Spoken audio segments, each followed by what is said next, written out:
This time on Low Boost, we're going to continue to keep on plugging along with the wiring on our 1953 Ford F100 pickup truck. And stick around to the end because you're going to see some of the other stuff we're working on the truck.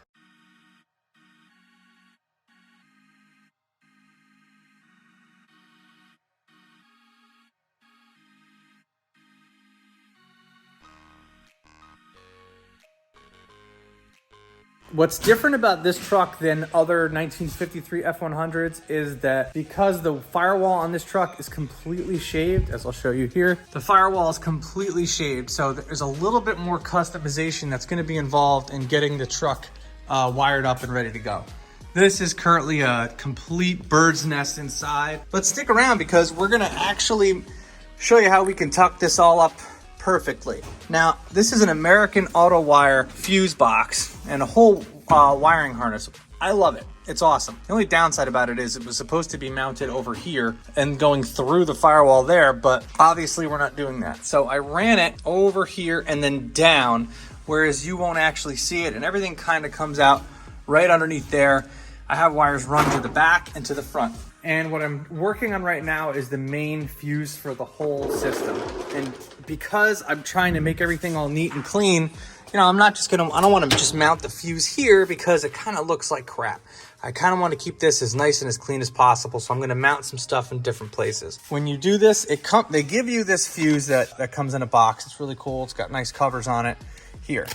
This is a 1-wire alternator. So we take it from the red post on the alternator, runs into the top right fuse port on the main fuse. Then the other side goes into the positive side on our starter solenoid that is also connected to the battery. Then over here, this comes from our main fuse to the panel. And I'll show you how I wired it and how I kind of tucked it in as best I could. This will travel down, and as you can see, the wire is going to come down here, and like I said, it will get loomed, but it's not going to be mounted here. It's underneath, and let me show you what it looks like down there. All right, so here we are at the bottom of the car. Like I said, that wire, this is the one coming from the alternator here, and it's hitting the top right fuse on our main big fuse. Then this wire here goes to our starter solenoid, which as you can see, it's not mounted up here. So I have this running kind of tucked in here. I might even make like a panel that encloses us so you don't see it at all. But that's tucked in like this, and this wire goes all the way here to my starter solenoid. It is mounted upside down, so you're gonna have to try to orient yourself to flip the other way around. But this goes there, and then this goes to my positive battery terminal, which is, the battery is located there. And like I said before, this is tucked right now. Everything coming from, yeah, of course you can't see now. This whole thing here is all coming out, from the cab, from the main wiring harness where the fuse box is. So this one wire here is what I'm focusing on now. This is running up and underneath the fender for the truck. This is going behind the engine for like our tach sensor, signal, all that stuff. And then this one here goes out to the back of the car, of the truck. And this is the one we're focusing on right now that I'm wiring up. So I have it coming through the frame rail, through there, and then whoosh. You like my sound effects? Whoosh. Here, and that is where this is going to get mounted. Now I don't have this thing perfectly on. I'm probably going to drill holes when I'm finally done and ready to mount everything. Everything is just finger tight, but I wanted to get everything set up and to be down as low as possible. And but the way it is set up like this, it mostly is out of the way and there's not a lot of wires showing. This episode is brought to you by these awesome wheel dollies. If you have a car, whether it's running or not, and you have limited garage space in your garage, definitely get these wheel dollies. You can push it up against a wall. You can move the car around anywhere, any which way you want. This is a 2,900-pound Mustang that I am moving around the garage with relative ease. And I'll put a link to this in the description below if you're interested in checking it out. And buying it through those links helps the channel a lot. We really appreciate it. Next up, we're trying to figure out the best way to run the wiper motor box, which we have to, in order to install that, we have to install the cowl here that goes right there, and we don't have the right gasket for it, so we got to kind of figure that out.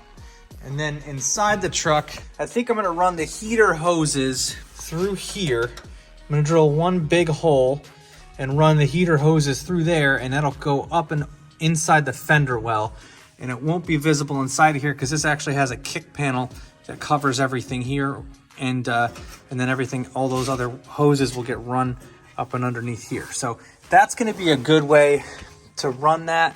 Then we got to put the transmission brace back on, connect our battery. American Auto Wire is great. It comes with everything and all like pre-labeled harnesses and everything. So I have the wiring run through to the back, gas gauge, rear lights, reverse lights, brake lights, tail lights, all there. That's really all there is in the back. Up and through the front underneath, I have fog lights, headlights, blinkers that are all gonna have to get wired through here. So make sure you guys stay tuned to this because we're gonna do a lot of these videos rapid fire in conjunction with working on other stuff. Before we actually finish wiring, I wanna make sure I get everything in. So this arm here actually opens and closes our cabin vent there. This thing opens and shuts it. So this thing goes on, but if you look up tight here, it's kind of cocked to the left, so it was really hard to get in.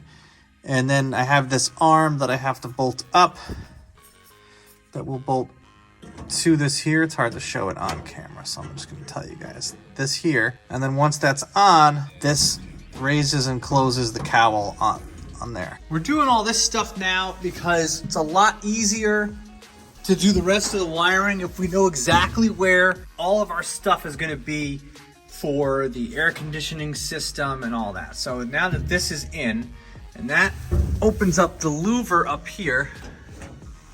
See that? Opens up the louver and then pull it back, and then that closes it there. And then we also did if you look inside of here, it's tight. There's not, actually it's really not tight. There's a lot of room. The wiper motor is now installed. I just slid that in and I'll show you the order. So wiper motor in on both sides. It has a washer that's also like a water protectant, so obviously you don't want things to get wet.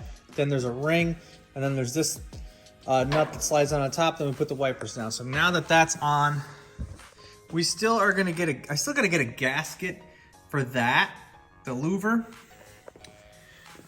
We probably won't even use it for the most part because we're gonna have air conditioning, but it's pretty cool to have up while you're driving. I just picked up our sensor for coolant temperature. Now this one is separate from the Phytech.